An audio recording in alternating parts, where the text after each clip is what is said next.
आज हम चैप्टर 5 समांतर श्रेणी एक्सरसाइज 5.1 क्वेश्चन नंबर 4 को सॉल्व करेंगे।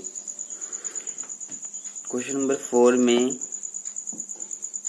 देखते हैं क्या कहा गया है।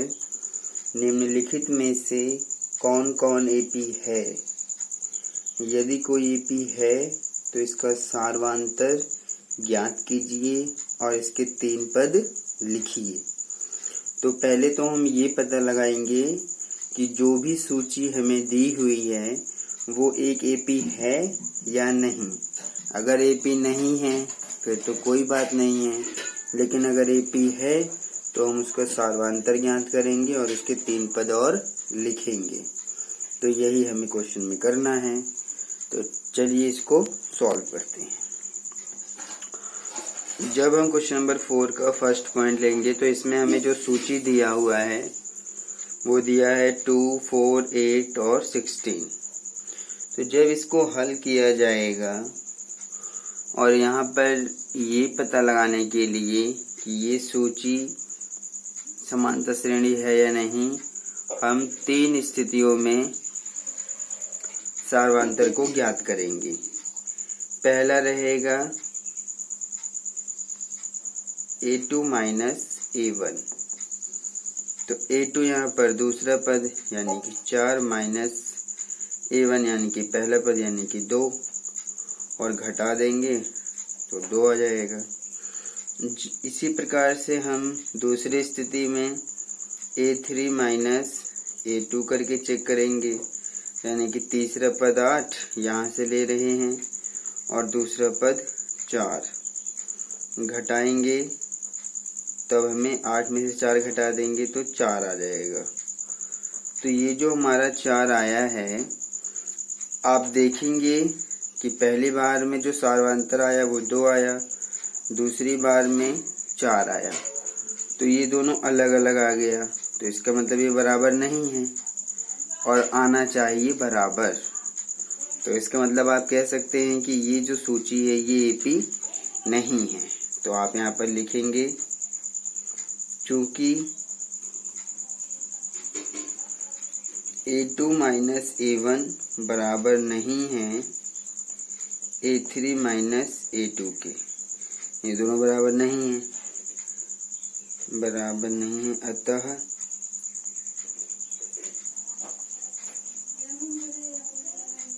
दी गई सूची एक एपी नहीं है। तो इस प्रकार से हम इसको पता लगाएंगे। दूसरा पॉइंट लेते हैं। दूसरा पॉइंट हमें दिया हुआ है 2, 5/2, 3, 7/2 और ये डॉट डॉट। तो ये हमारे पास एक सूची है। तो फिर से हम इसको चेक करते हैं। तो जब इसको हल किया जाएगा तो इसको हम पहले चेक करेंगे A2 माइनस A1 पे कितना आ रहा है। तो A2 दूसरा पद 5/2 और A1 पहला पद 2। इसके नीचे लगा के एलसीएम ले लेंगे। तो एलसीएम लेंगे तो 2 आएगा।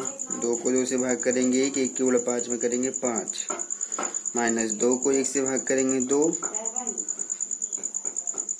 2 की गुणा ऊपर कर देंगे 4, घटाने पर 5 में से 4 घटा देंगे तो 1/2।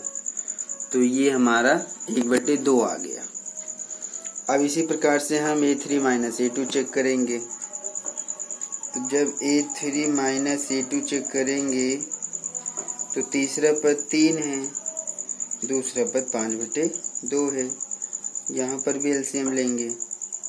तो जब मैं यहाँ पर हल कर दे रहा हूँ, एलसीएम लेंगे 2 और 1 का 2 आएगा। 2 को 1 से भाग करेंगे 2, 2 की गुणा 3 में कर दो 6, माइनस 2 को 2 से भाग करेंगे 1, 1 की गुणा 5 में करेंगे 5, 6 में से 5 घटा देंगे तो आपको 1/2 ही मिलेगा। तो आप देखेंगे कि इस बार ये दोनों बराबर हैं। इसमें भी 1/2 आया, इसमें भी 1/2 आया। तो जब दो बार बराबर आ जाए तो आपको सिर्फ एक बार और चेक करना है, A4 minus A3। A4 minus A3 भी चेक कर लेते हैं। तो जब हम A4 माइनस A3 चेक करेंगे तो देखते हैं A4 यहाँ पर चौथा पद है 7/2 और तीसरा पद है 3। तो अब हम 7/2 में से 3 घटा के देखते हैं, बटे में लगा के एलसीएम ले रहे हैं। तो 2 को 2 से भाग करेंगे कि 1 की गुणा 7 में करेंगे 7 माइनस 2 को 1 से भाग करेंगे 2 की गुणा 3 में करेंगे 3 दूनी 6, घटाएंगे तो 1/2। तो आप देखेंगे कि 3 बार हमने चेक किया और तीनों बार हमें जो सार्वांतर है वो 1/2 मिला है। आप देख सकते हैं तीनों ही स्थिति में 1/2 आ गया। तो अतः आप कह सकते हैं कि जो सूची है वो एक एपी है। तो आप इसको ऐसे बताएंगे, क्योंकि प्रत्येक बार सार्वंतर, ये जो हमने माइनस किया है 3 बार, ये आपका सार्वांतर है। प्रत्येक बार सार्वांतर समान है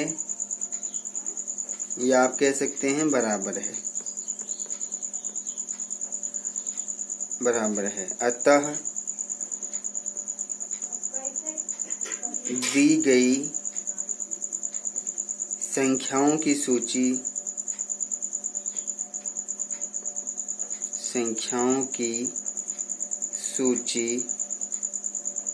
एक एपी है। अब अगर ये एपी है तो कहा गया था सार्वांतर बताइए। तो सार्वांतर जो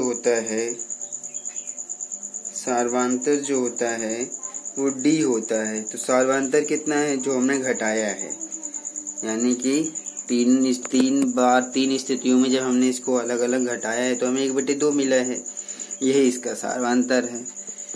तो क्वेश्चन में कहा गया था 3 पद और लिखना था। तो यहाँ पर आप लिखेंगे 3 और पद बराबर। तो 3 पद हम कैसे ज्ञात करेंगे? लास्ट यहाँ पर पहला पद ये, दूसरा ये, तीसरा ये, चौथा ये। तो चौथा है 7/2। तो 7/2 में जब हम 1/2 को जोड़ देंगे तो उसका हमारा एक और पद मिल जाएगा। तो कितना आ गया हमारा? ये आ जाएगा दोनों तरफ, नीचे दोनों का बराबर है तो 2 को 2 से भाग करेंगे कि 1 गुणा 7 में करेंगे 7, प्लस 2 को 2 से भाग करेंगे कि 1 गुणा 1 में करेंगे 1। तो ये आ जाएगा 7 और 1 8/2, यानी कि 2 चौक 8। तो एक और पद निकल गया हमारा 4। तो जब इसका अगला पद निकालेंगे फिर से आपको 1/2 जोड़ना है। मतलब हर बार आपको उसका अगला पद याद करने के लिए सिर्फ 4 जोड़ना है। तो ये 4 आ गया। फिर से आप इस 4 के अंदर 1/2 को जोड़िए, क्योंकि सार्वांतर 1/2 है। और इसके नीचे 1 लगा के जब आप इसको हल करेंगे तो आप देख सकते हैं एलसीएम लेंगे तो 2 आएगा। 2 को 1 से भाग करेंगे जब 2 आएगा। तो 2 की गुणा ऊपर कर देते हैं, 4 दूनी 8 हो जाएगा ये। और फिर प्लस 2 को 2 से भाग करेंगे कि 1 की गुणा 1 में करेंगे 1, तो 8 और 1 9/2 आएगा। तो ये हो गया हमारा दूसरा पद। हमें एक और ज्ञात करना है। तो जब हम 9/2 में 1/2 जोड़ेंगे, आपको सिर्फ यही याद रखना है कि अगला पद ज्ञात करने के लिए आपको हर बार सिर्फ और सिर्फ सार्वमांतर को ही जोड़ना है। मैंने इसका जब आखिरी पद लिया था तो 7/2 था। 7/2 में मैंने सार्वमांतर 1/2 जोड़ा तो हमें अगला पद मिला। फिर अगले पद यानी कि 4 के अंदर मैंने 1/2 जोड़ा, फिर अगला पद मिला 9/2। अब एक और ज्ञात करना है, क्योंकि 3 बोला था उसने, तो 1 और 1 2 तो ज्ञात हो गया है। फिर से हम तीसरा निकालने के लिए 9/2 में 1/2 जोड़ रहे हैं। तो हमें भी कितना मिल जाएगा? आप जब इसको एलसीएम लेंगे तो क्योंकि दोनों के नीचे बराबर है तो ऊपर का बराबर आ जाएगा। तो 9 और 1 10/2 और काट देंगे आप तो 5 आ जाएगा। तो आप कह सकते हैं अतः 3 और पद जो आएंगे, पहला आएगा 4, दूसरा आ जाएगा 9/2, तीसरा आ जाएगा हमारा 5। तो ये आपको सार्वधातुक को जोड़ जोड़ के ही निकालना है। बस थोड़ा सा ध्यान से आप इसको करेंगे तो आपके समझ में आ जाएगा। अब हम तीसरा पॉइंट लेते हैं। तीसरा पॉइंट दिया है यहाँ पर -1.2, -3.2, -5.2, -7.2, ये डॉट डॉट करके दिया हुआ है। तो फिर से हमें वैसे ही चेक करना है। पहले इसको देखते हैं कि जो संख्याओं की सूची है वो AP है या नहीं। तो जब आप इसको हल करेंगे तो आप A2 - A1 करेंगे तो A2 दूसरा पद है -3.2, फिर -A1 पहला पद है -1.2। तो ये आ जाएगा। जब इसको आप हल करेंगे तो -3.2 माइनस माइनस हो जाएगा +1.2। तो माइनस और प्लस तो माइनस होता है और आप देखेंगे कि माइनस का ज़्यादा है। चलो निशान तो आ जाएगा माइनस का, मैं निशान माइनस का लगा देता हूँ क्योंकि -3.2 ज़्यादा है और घटा देते हैं। तो जब हम 3.2 में से 1.2 को घटा देंगे तो ये आ जाएगा 2.0। तो पॉइंट के बाद अगर 0 है तो उसका कोई मतलब नहीं है, तो ये आपका -2 आ गया। इसी प्रकार से आप A3 - A2 को भी चेक करेंगे। तो जब हम A3 - A2 को चेक करेंगे तो यहाँ पर तीसरा पद कितना है, तीसरा पद ये रहा -5.2, फिर माइनस, फिर A2 यहाँ पर दूसरा पद माइनस में है 3.2। तो जब इसको हल करेंगे तो -5.2 माइनस माइनस हो जाएगा +3.2 और माइनस का ज़्यादा है। तो जब आप इसको घटा देंगे तब आपको क्या मिलेगा, आप 5.2 में से 3.2 घटाइए तो फिर से आपको 2.0 मिलेगा। पॉइंट के बाद 0 का कोई मतलब नहीं है तो फिर से आपको -2 मिला। तो आप देखेंगे कि जब हमने इन दोनों ही स्थितियों में -2 आया तो आप एक बार और चेक करेंगे A4 - A3 करके। तो जब आप इसको A4 - A3 करके चेक करेंगे तो A4 चौथा पद यहाँ पर कितना है -7.2, फिर माइनस, फिर ब्रैकेट।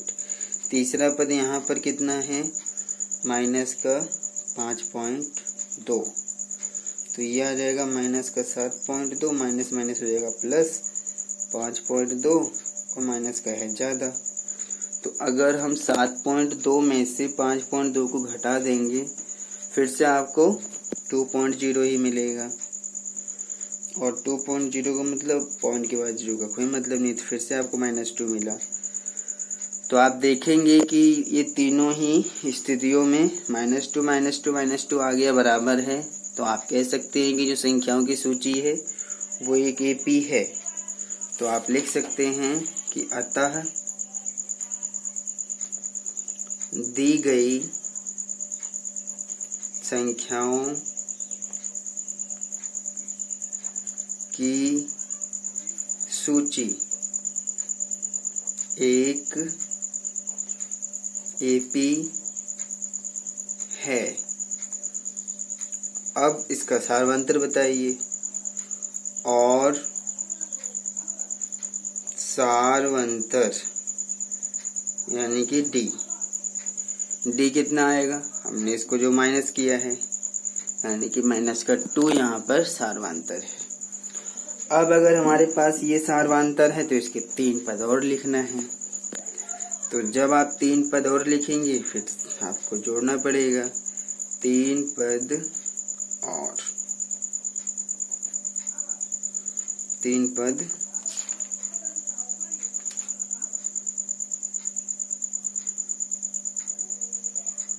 3 और पद जब आप लिखेंगे तो 3 और पद इस प्रकार से बनेंगे। अब इसका आप अंतिम पद देखिए सूची का। तो इसका अंतिम पद था हमारा -7.2, इसी के अंदर जोड़ना है हमें। तो जब हम -7.2 में जोड़ेंगे कितना, -2 को, तो आप ध्यान से समझिए, जोड़ना होता है इसलिए जोड़ रहे हैं। सार्वांतर को ही हम जोड़ते चले जाते हैं, उसका अगला पद हमें मिलता चला जाता है। तो जब आप इसको जोड़ेंगे तो ये बनेगा -7.2 प्लस -2 बन जाएगा। तो आप देखेंगे कि माइनस का कितना आ जाएगा। अगर आप 7.2 में 2 को जोड़ेंगे तो ये बनेगा 2.9.2 बन जाएगा। तो ये हमारा अभी सिर्फ एक पद आया है और हमें लिखना है 3 पद। तो एक पद आ गया, अब आप दूसरा पद निकालिए।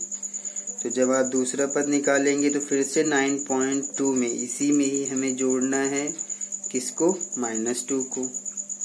तो -9.2 और प्लस माइनस का 2, और आप देखेंगे कि दोनों ही माइनस में हैं। तो जब दोनों ही माइनस में है तो माइनस का निशान, और जब आप जोड़ देंगे तो ये फिर से कितना बन जाएगा, 11.2 बन जाएगा।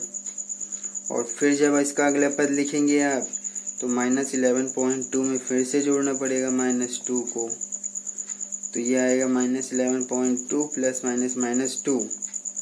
तो जब आप इसके अंदर फिर से जोड़ेंगे तो ये आ जाएगा हमारा 13.2 माइनस का।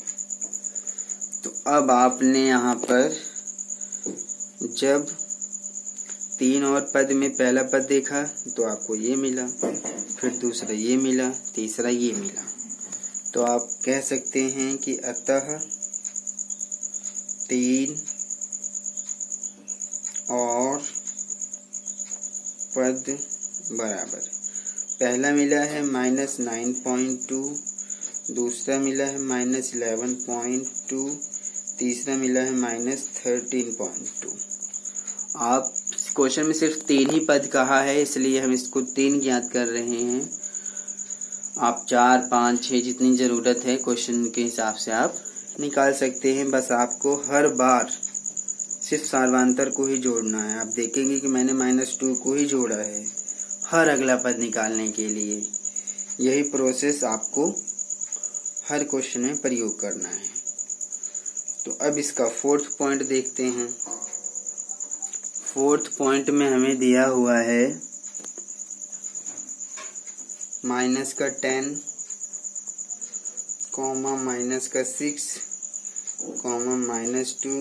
-2, और ये डॉट डॉट। तो यहाँ पर जब आप चेक करेंगे तो पहले आप a2 - a1 देखेंगे। तो a2 दूसरा पद यहाँ पर -6 है, फिर माइनस, पहला पद है -10।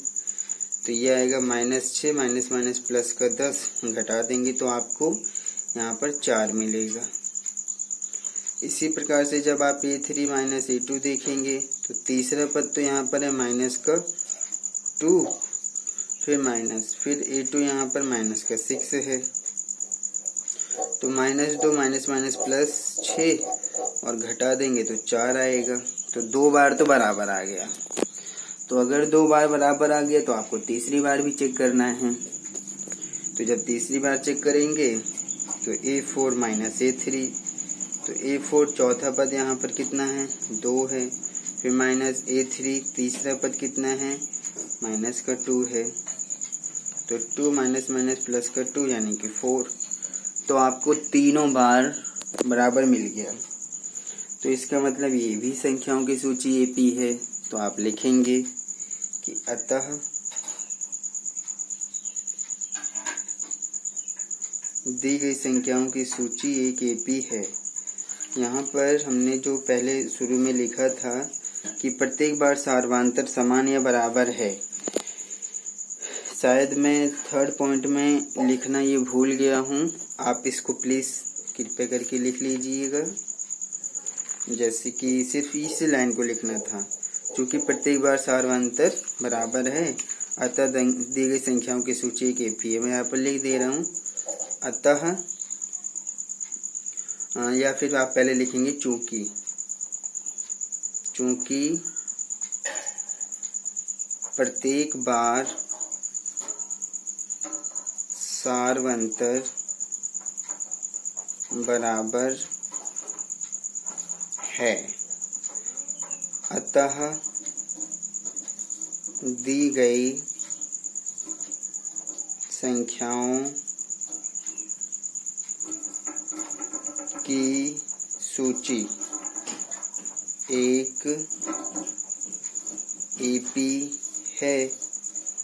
अगर ये एपी है तो सार्वांतर इसका बताइए। तो इसका जो सार्वांतर है, जिसको डी बोलते हैं, कॉमन डिफरेंस, वो 4 है। तो अब यहाँ पर कॉमन डिफरेंस आ गया। तो अब इसके 3 पद लिखिए। तो इसका अंतिम पद कितना है? अंतिम पद तो यहाँ पर 2 है। तो आप जब इसके 3 और पद लिखेंगे, 3 और पद बराबर, तो अंतिम पद आप देखेंगे यहाँ पर 2 है। इस 2 के अंदर आप फिर से सार्वंतर को जोड़िए, तो इसका अगला पद 6 आ गया। फिर इस 6 के अंदर फिर से सार्वंतर को जोड़िए, यानी कि 4, क्योंकि सार्वंतर 4 है। तो फिर से अगला पद मिलेगा 10। अब फिर से 10 के अंदर आप 4 जोड़िए, तो ये मिलेगा 14। तो यही आपके 3 पद हैं। आप नीचे लिख सकते हैं कि अतः 3 और पद बराबर कितना आया? 6, 10, 14। ये 3 पद हमने लिख दिया है। आप थोड़ा सा इसको कोशिश करेंगे तो ये सभी क्वेश्चन आसान है, आप इसको आसानी से हल कर पाएंगे। बस एक बार इसको ध्यान से समझ लीजिए।